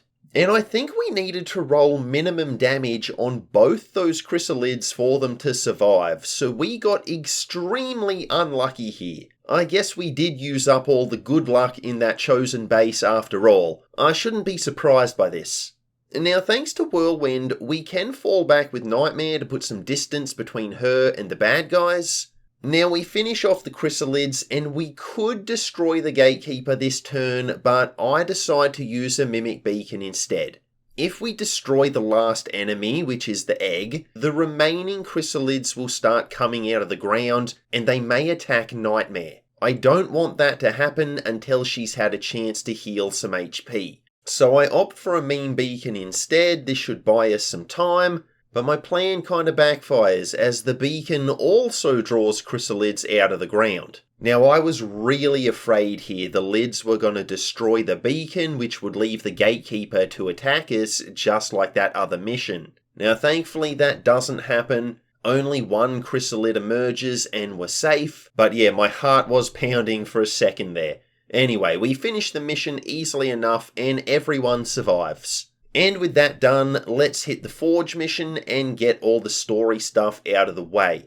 My plan here is to allow the non-brigadiers to get as many kills as possible so that they get some XP, they can level up. So I figure I'm going to use the brigadiers first to soften the enemies up, and then the lower ranked troops can finish them off. The problem is the brigadiers just keep one-shotting everything. So the lower level guys, they're not getting that XP. And I guess I shouldn't complain about our soldiers being too powerful and dealing too much damage, so it's cool, we'll roll with it.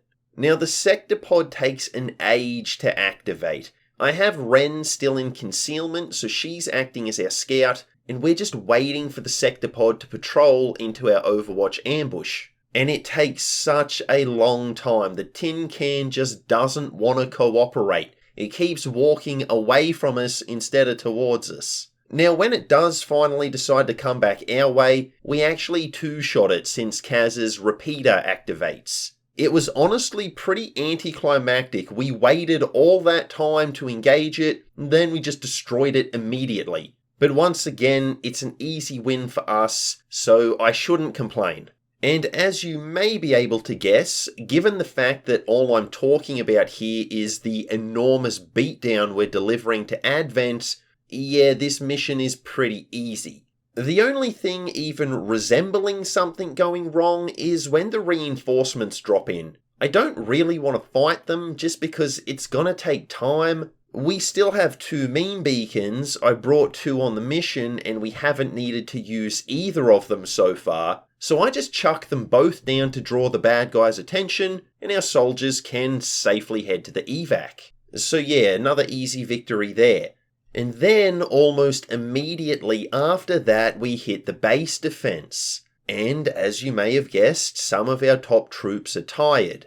Now, in this instance, Bradford's probably just going to send them out as reinforcements anyway, so it probably doesn't matter, but I'm still going to bring the non-tired soldiers first. Now, the map here is pretty interesting. It's kind of the reverse of how these maps normally go. Often you'll find an elevated position to the right of your deployment zone, but on this one, we actually start on the higher ground and there's a lower area to our right. Now, in theory, this could work to our advantage. The aliens are going to have to climb up to our position and we'll be waiting right there in close range to annihilate them. In practice, though, it doesn't really go that way. The issue is, even though I call this a base defense mission, we actually have to be quite offensive to reach the disruptor. So we have to move forward and we can't really ambush the bad guys too much. We don't want to just hang around and wait for them, because the longer the mission takes, the more reinforcements we're going to have to deal with. So instead, this is the basic plan. We're going to send Alpha and Nightmare up across the map in concealment. They can head to the disruptor, and we'll leave the rest of the soldiers to defend the Avenger. Now, an Archon on 1 HP beelines it to the platform. This guy, he's thinking he's going to cost us the entire run. But just as he gets there, Ninja Kitty emerges from the Avenger as a reinforcement. Now, she's a beast by this stage. The Warlock's rifle, super high aim, death from above, easily the strongest we've got. This is kind of the equivalent of thinking that you've won the game only for the secret final boss to make their appearance. Yeah, rest in peace, Archon. It was never going to go your way. We do begin to get overwhelmed though. There's just too many enemies and they are quite spread out. And it's to the point that even the blaster launchers that we're rocking aren't as helpful as they could be. Just too much space between the bad guys. Now, with a combination of meme beacons and the aliens rushing to the Avenger rather than attacking our troops, we do hold our own okay. And of course, having Kelly able to one-shot crit an Archon, well, that also helps our chances. Now, while all this is going down, Alpha and Nightmare begin their assault on the Disruptor. We need to deal with the pod guarding it first. Now, we can take out the Lancer and Purifier, but not the Berserker. It's just got too much HP. So we're just hoping that on its turn, it doesn't knock out Nightmare. That would suck. And sure enough, it doesn't knock her out. It ignores her completely and charges for the Mimic Beacon instead. Now, I didn't think the Berserker could even see the beacon from there, but apparently it can, and this works for me. I will take it. So then I use Rapid Fire with Nightmare to destroy the Disruptor in a single attack. At least that's my plan. Of course, we get the usual nonsense that one of our rapid fire shots misses the stationary object. And I gotta tell ya, it is crazy how often that happens in these videos. Now, Alpha can take a shot himself, so it's not a huge deal. We can destroy the Disruptor that way. But I really wanted Alpha to start falling back to the Avenger this turn. He cannot move nearly as far as Nightmare, so I wanted to give him a head start. And not being able to do that is probably going to end up delaying our evacuation by a turn, and with the rate that reinforcements drop in on this mission, that could potentially be a problem.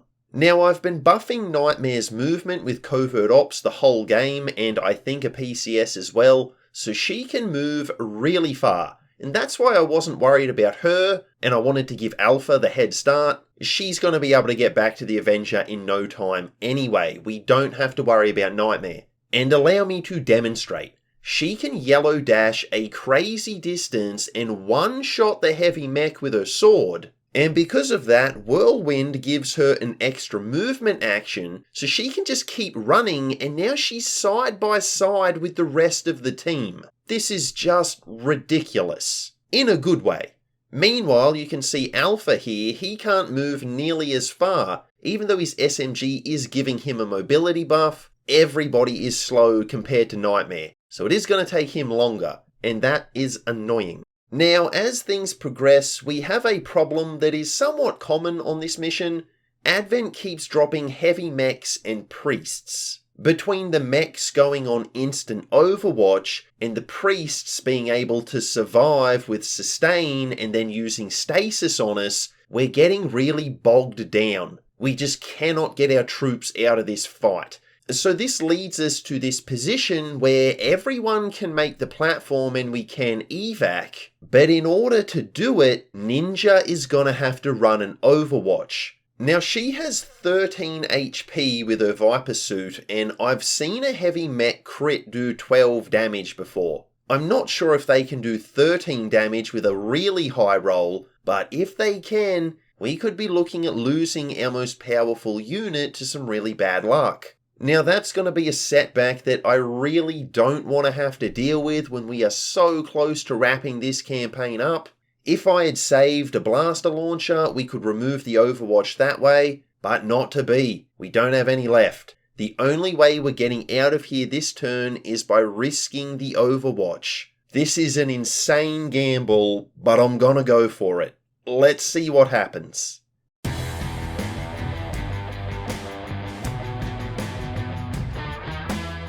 Alright, that's why Ninja Kitty is on the thumbnail. Man, that would have been so obnoxious if we lost her. But we didn't. We're good. Let's wrap this one up.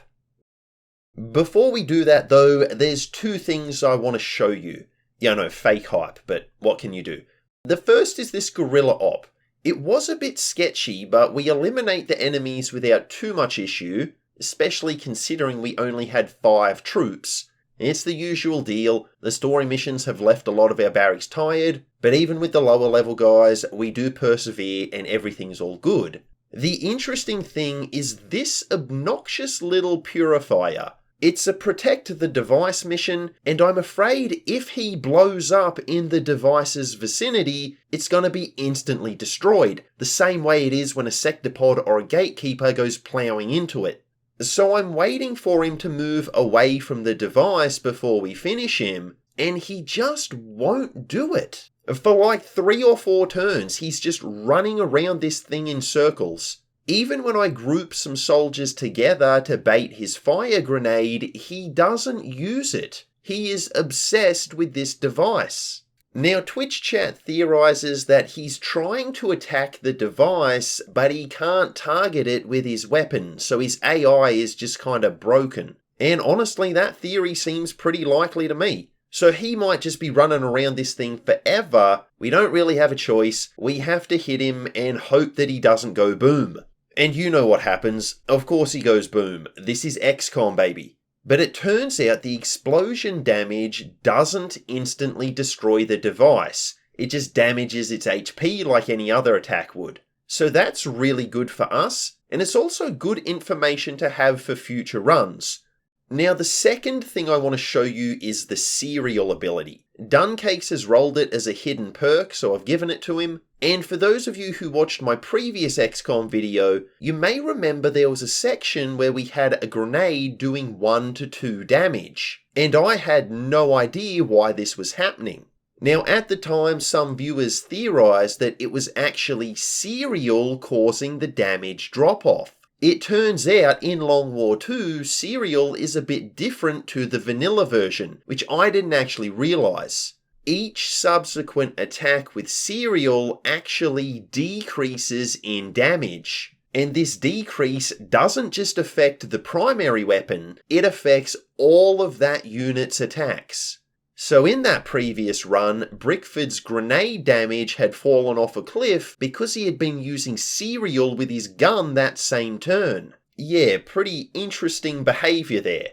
Now on this mission, I'm wanting to test if this theory is correct, and so I'm using serial with Duncakes. And sure enough, you can see it for yourself. The first attack he makes on this codex, we're going to do 17 to 19 damage. But then on the next one, we're only doing 14 to 16. Now part of that is because of the Hunter's Instinct perk. The first codex was flanked and this one isn't, so we are going to do less damage because of that. But I've got some more evidence, check this one out. After we take out that second codex, his blaster launcher is now only doing 5 to 8 damage, barely more than a rocket. And let's compare that to Kelly's blaster launcher. You can see hers is doing 7 to 10 damage like it should be. And then look at this, Duncake's rifle is now only doing 13 to 15 damage on the sector pod, less than the previous codex. So yeah, mystery solved. Using Long War 2 serial, at least in this mod, can reduce damage of utility items and heavy weapons. And what can I say about this? It is extremely cringe. I hate this. But hey, it is what it is, we'll make do.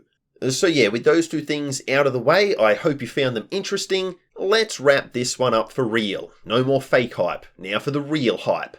Now we get the bonus on the network tower that gives us an extra soldier, and I'm always so happy to see this. It normally turns the mission into a joke. This one is just not balanced around having 4 soldiers, especially when they're really OP.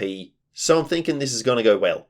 We're sending Ren, Duncakes, Potemkin, and Glasswalker. And you'll see here that not all of them are Brigadiers. I honestly don't think we need them to be in order to win. I think we got this. Ren obliterates an Archon and Muton with her Shredstorm cannon, and I found this to be a beautiful sight to behold. Now Potemkin meanwhile has Reaper, so he can finish off that Archon that has 1 HP left. And even though we did activate another pod with an Andromedon, and that would normally be kinda scary on this mission, we do have a meme beacon, so in this case it's no big deal. So we wipe out the bad guys, we keep pushing forward, and we actually keep Duncakes in concealment until the very last pod. Now his concealment does get blown here, and I decide it's time to use that blaster launcher. When else am I going to use it? Now it's not powerful enough to eliminate any of the enemies on its own, but that's what the rest of the squad is for. They can easily clean up the leftovers. So pretty easy win. If we only had 3 soldiers, I think this could have been a tough mission, but as it stands, this was a dominant display from our squad. Let's hope the next mission goes the same way. Alright, here's the team. Now all of these soldiers are Brigadiers, but I didn't actually plan that. The campaign just took long enough that they all managed to get their promotions. Now don't get me wrong, having rapid fire on every single unit is awesome, but again, I don't think it's going to be needed. I think we got this one. And I should point out that Kaz has picked up Shredder as a hidden ability, so really good having him, especially when you combine that with rapid fire.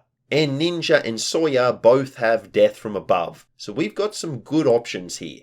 And the first pod, we actually take them all out using only 2 soldiers. So that is pretty ridiculous.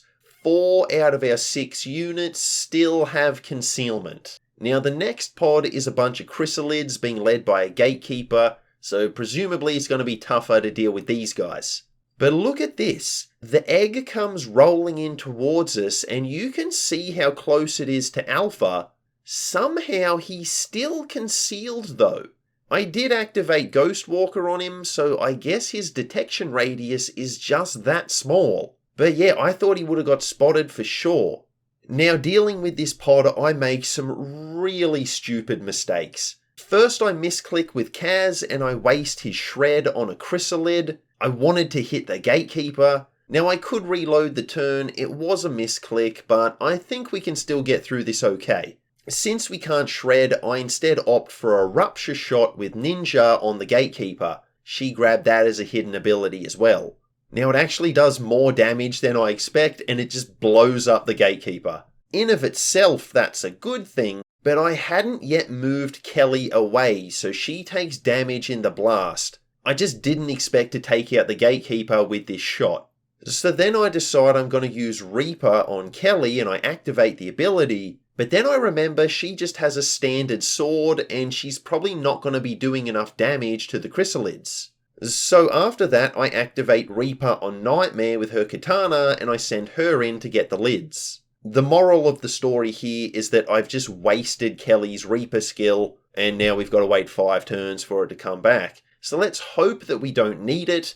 But like I said, just some really silly mistakes here. Now we didn't get punished for it. Jane is alive. We just need to be careful with her. Everybody's okay. This could have gone worse. but if I was actually using my brain, it could have gone a lot better as well. Now, when I say we need to be careful with Kelly, what I mean by that is we're going to run her out into the middle of this plethora of mutons and andromedons. That should be pretty safe, right? The thing about it is that she has run and gun as a hidden ability, and she's the only one on the team with it, I'm pretty sure. So she was the only person fit for this task. I had no choice. Hopefully I don't come to regret this move.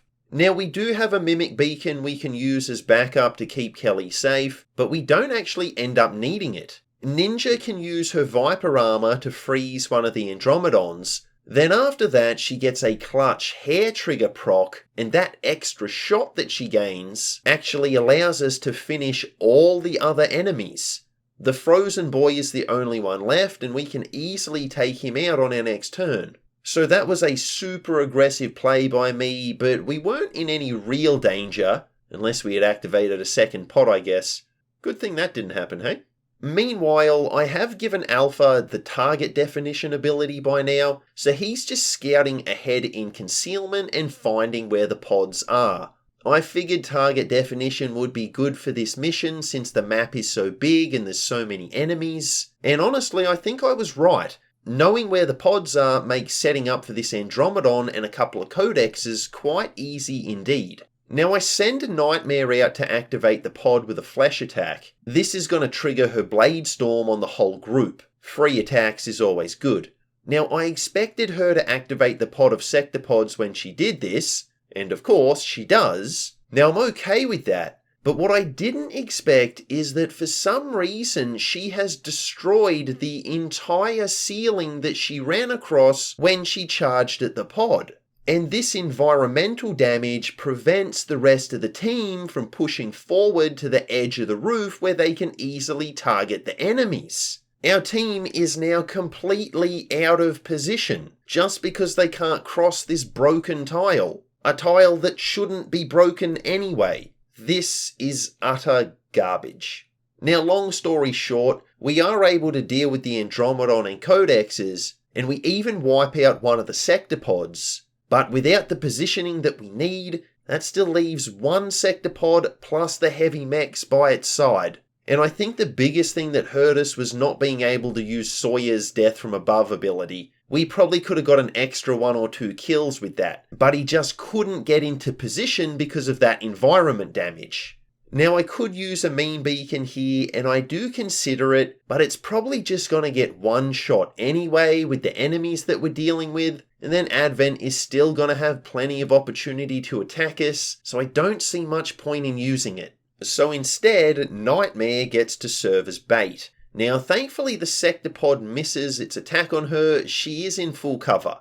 Even if it had hit, I have given her the evasive ability, so it would have been a dodge, and she'd probably be okay. But with the mech's move, things take a turn for the worse in a major way. See, the first mech missiles Kelly and removes her cover. She doesn't have a lot of HP left. Then the second mech moves in. If this thing hits her, she's gone. Once again, my heart was pounding out of my chest, but not to worry, it seems like it's too far away to see Kelly, so it just uses suppression on Nightmare instead. And man, that was close. I legitimately thought we were losing Kelly. Very glad to be wrong. Then another group of mechs activates from the side, so I decide it's finally time for Alpha to join the fight. I could have used him last turn, but he wasn't really in a good position anyway, so I didn't see much point. And if I did attack with him, it likely would have activated these mechs on the previous turn instead of this turn. That would have been even worse. But now that they're activated anyway, we got nothing to worry about, and we might as well use all of our soldiers. Now Alpha can weaken one of the heavies, and this allows Ninja to clean up with Death from Above. And she can actually clean up quite a few of these mechs with Death from Above. So I'm thinking these new guys shouldn't be much of a problem. It's more the Sectopod and the other heavy mechs that are further away that I'm worried about. And then this is just nuts. Kelly hits another one of the mechs with a shotgun, and once again we get a super lucky hair trigger. So after shooting, Kelly gets another turn. She can use her blaster launcher on the heavy mechs that are near the Sectopod. Now this is going to remove the suppression on Nightmare so that we can move her freely. Now in retrospect, Nightmare has Shadow Step, so she might have been able to safely ignore the suppression and just move away anyway. I'm not actually sure how that works, but honestly during these few turns I was really annoyed at the ceiling damage, and I was a bit panicked at nearly losing Kelly. I definitely wasn't playing at my best. Either way, Nightmare is free now, so we rush her out to dispose of one of the mechs. Ninja then uses the final 2 shots in her clip to destroy the sector pod. And with all that devastation, now we only have a single heavy mech remaining. Now I place Nightmare next to it, I figure she can destroy it with Bladestorm. However, I am worried that we might get some weird super edge case and the mech somehow survives the Bladestorm. I really don't want that to happen, so here I do use the Mimic Beacon just to be super safe. Now sure enough, no edge case here, the mech gets destroyed. I did waste the Mimic Beacon, but I figure in this case, better to be safe than sorry. And now it's time for the final chamber. Now one of the first mistakes I make here is that I don't take the time to wait for the team's abilities to come off cooldown. That's normally what I do, pretty obvious thing. I just forgot about it here. I'm really not playing this mission my best, am I? Anyway, hopefully it doesn't matter. Now we heal Kelly with the one and only medikit that I brought on the mission so that she hopefully won't get one shot if she does get attacked. And once Alpha is done healing Kelly, he can actually go back into concealment. This allows him to easily move up on the avatar and get a nice flanking chain shot. Yeah, Alpha not only has rapid fire, he also got chain shot as a hidden ability. Then a flesh with Nightmare can finish the avatar off, so the first one's down pretty easily, then Kelly one-shots one of the Archons, always love to see that, and then with a bonded action from Kaz, Nightmare can eliminate the second Archon. So quite the turn for Nightmare, she's dealing some good damage here. Now the reinforcements are 6 codexes. Now I think 3 of our troops have blue screen rounds, and Kelly has Talon rounds for that crit damage. So by this point codexes are pretty much a joke, and they don't last long. Advent has not sent their best in this instance. And I actually learned something important as the next avatar appears.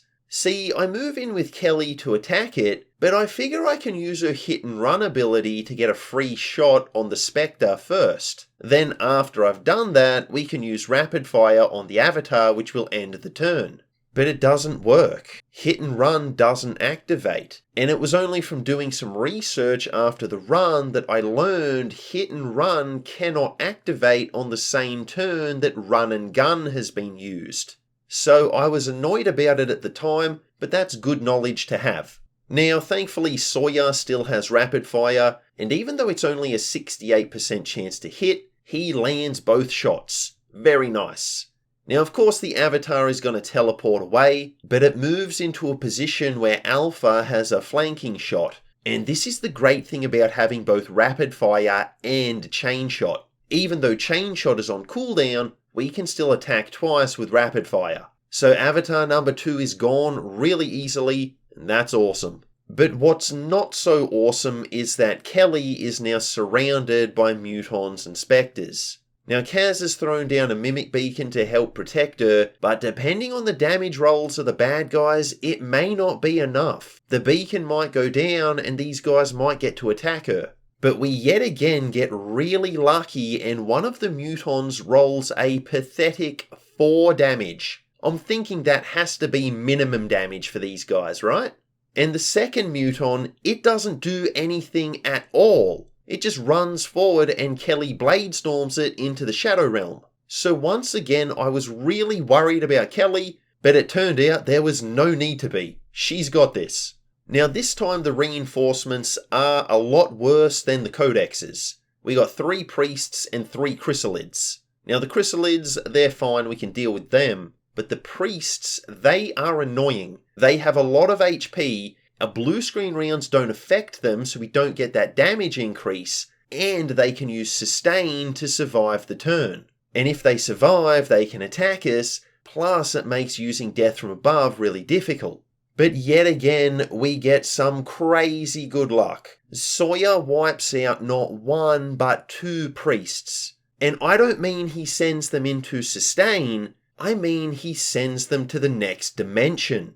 Now I think these guys have a 66% chance of sustain activating, and that means it's about a 10% chance that it procs for neither of them. So that was really, really lucky. And now that there's only one priest left who can use mind control or stasis, well, that's a lot easier to deal with than 3 of them who can do it. So honestly, I think we should be good. I think we've got this one.